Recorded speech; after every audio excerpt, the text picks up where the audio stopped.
Today, Crystal will be reading The Three Little Pigs, retold by Joanne Stimson and illustrated by Steve Smallman.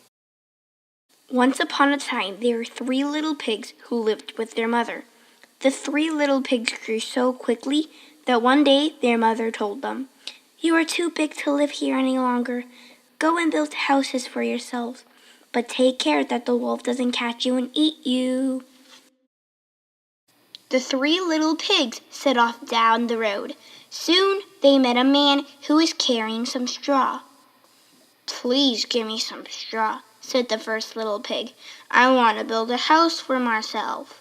So the man gave the first little pig some straw to build a fine house. "Now the wolf won't catch and eat me," said the first little pig. The other two little pigs set off together, and soon they met a man who was carrying some sticks.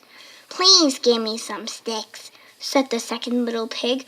"I want to build a house for myself." So the man gave the second little pig some sticks to build a fine house. "Now the wolf won't catch and eat me," said the second little pig.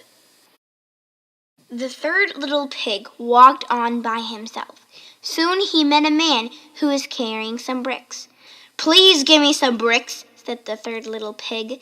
"I want to build a house for myself." So the man gave the third little pig some bricks to build a fine house. "Now the wolf won't catch and eat me," said the third little pig. The very next day, the wolf came to the house of straw. Little pig, let me come in," cried the wolf. But the first little pig replied, "No, no, by the hair of my chinny chin chin, I will not let you in." "Then I'll huff and I'll puff and I'll blow your house in," said the wolf. So he huffed, and he puffed, and he huffed, and he puffed. Whoo! The house of straw fell down, and the wolf ate up the first little pig. The next day the wolf came to the house of sticks. Little pig, let me come in," he cried. But the second little pig replied, "No, no, by the hair of my chinny chin chin, I will not let you in." "Then I'll huff, and I'll puff, and I'll blow your house in," said the wolf. So he huffed, and he puffed, and he huffed, and he puffed. Whoo!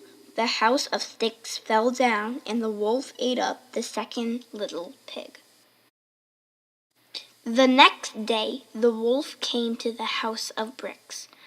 Little pig, let me come in," he cried.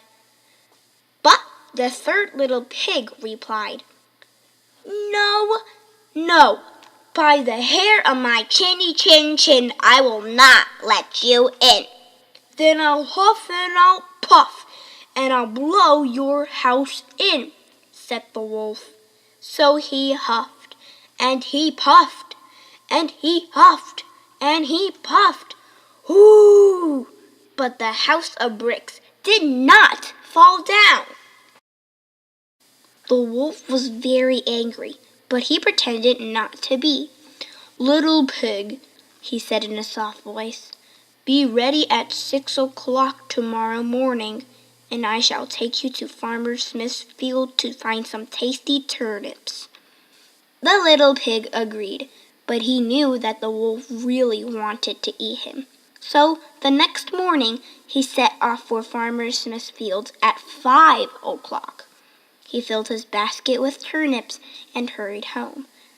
When the wolf came to collect the little pig, he was very angry indeed. Still the wolf pretended not to be angry. "Be ready at 5 o'clock tomorrow morning," he told the little pig, "and I shall take you to Farmer Brown's apple tree to pick some shiny red apples." The little pig agreed, but he set off at 4 o'clock the next morning.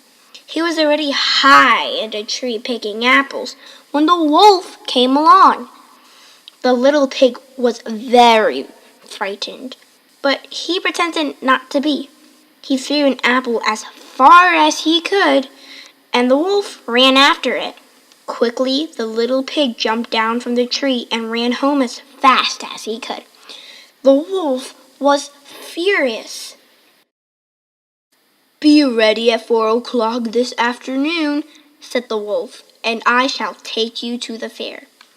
The little pig agreed, but he set off at 2 o'clock. First, he had fun on the roundabout, and then he bought a putter churn. When he saw the wolf coming, the little pig jumped into the churn and rolled all the way home.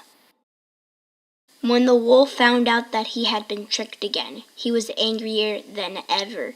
He went to the little pig's house and hammered on the door. Little pig, he cried, "I am going to climb down your chimney and eat you up." The little pig was very frightened, but he didn't say anything.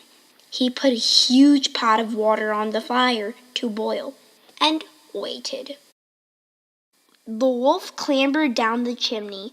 As there were no lid on the little pig's pot, the wolf tumbled, splash, clang, right into the boiling water. And that was the end of the wolf.